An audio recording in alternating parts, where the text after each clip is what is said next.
Assalamualaikum warahmatullahi wabarakatuh. Perkenalkan, nama saya Tommy Molis, NIM 2020 A1H139.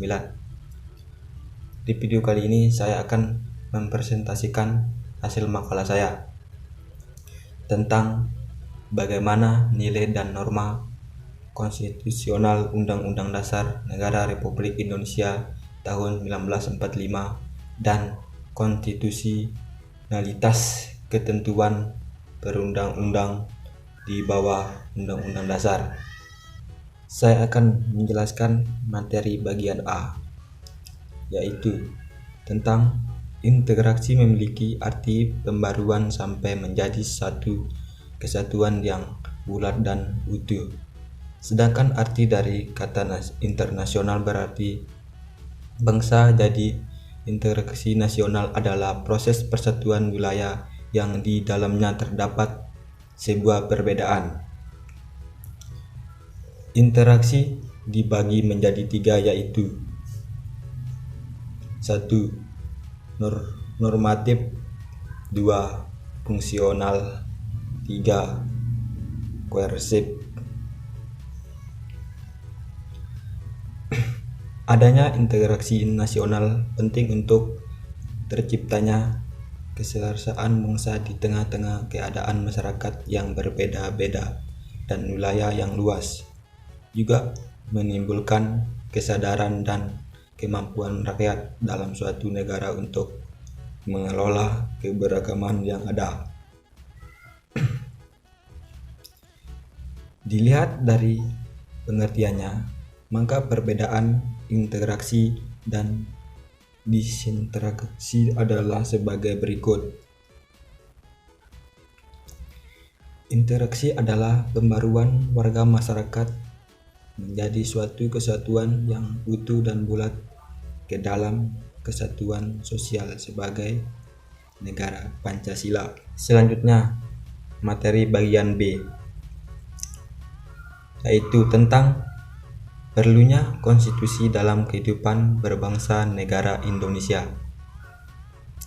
Dari kegiatan menelusuri konsep dan urgensi konstitusi bagi kehidupan berbangsa dan bernegara, tentu saja Anda dapat menemukan persoalan dalam bentuk pertanyaan yang harus dijawab lebih lanjut. Materi bagian C, yaitu tentang menggali sumber historis, sosiologis, dan politik tentang konstitusi dalam kehidupan berbangsa negara Indonesia.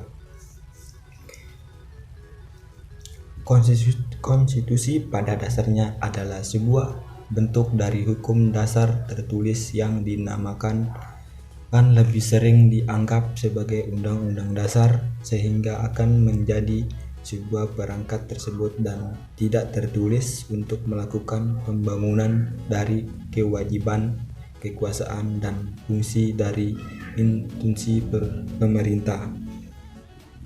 Dari hal tersebut, pemikiran historis, sosiologis, dan politik diambil pada saat para pemimpin bangsa melakukan perumusan konstitusi. Kini masih efektif untuk dapat digunakan. Contoh konstitusi adalah Undang-Undang Dasar 1945 dan Undang-Undang Dasar Rakyat Indonesia.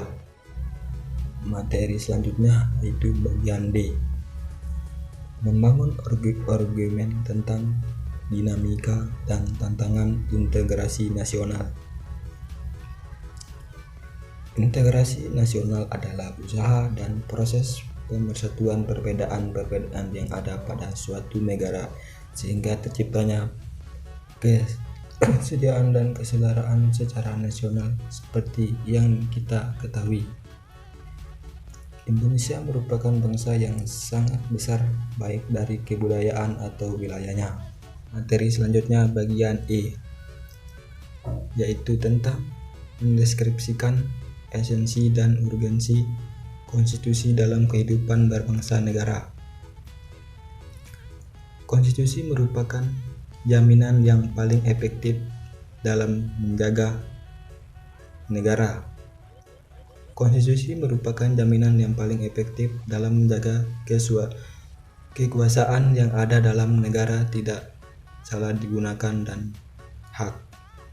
Undang-Undang Dasar Negara Republik Indonesia tahun 1945 berkedudukan sebagai hukum tertinggi dalam Undang-Undang Dasar Negara Republik Indonesia tahun 1945 menduduki posisi paling tinggi dalam jenjang norma hukum di Indonesia. Hukum Dasar Negara Undang-Undang Republik Indonesia tahun 1945 merupakan sumber hukum bagi pembentukan peraturan perundang-undangan di bawahnya. Dalam proses Undang-Undang Dasar tahun 1945, seluruh komponen bangsa berpartisipasi secara efektif dalam 4 kali sidang MPK. Undang-Undang Dasar 1945 mengalami perubahan sebagai berikut. 1. Perubahan pertama, Undang-Undang Dasar Negara Republik Indonesia tahun 1945 dihasilkan Sidang Umum MPR 1999 tanggal 14 sampai 21 Oktober tahun 1999. Perubahan kedua, Undang-Undang Dasar Negara Republik Indonesia tahun 1945 pada Sidang Tahunan MPR 2000 tanggal 17 sampai 18 Agustus 1999. Yang ketiga, Undang-Undang Dasar Negara Republik Indonesia tahun 1945 pada Sidang Tahunan MPR 2001 tanggal 1 sampai 9 November 2001. Pertanyaan keempat, Undang-Undang Dasar Negara Republik Indonesia tahun 1945 pada Sidang Tahunan MPR 2002 tanggal 1 sampai 11 Agustus 2002. Selanjutnya, materi bagian F. Rangkuman tentang Integrasi Nasional Indonesia. Integrasi nasional Indonesia adalah usaha dalam proses mempersatukan perbedaan yang ada pada suatu negara sehingga terciptanya keserasian dan keselarasan secara nasional.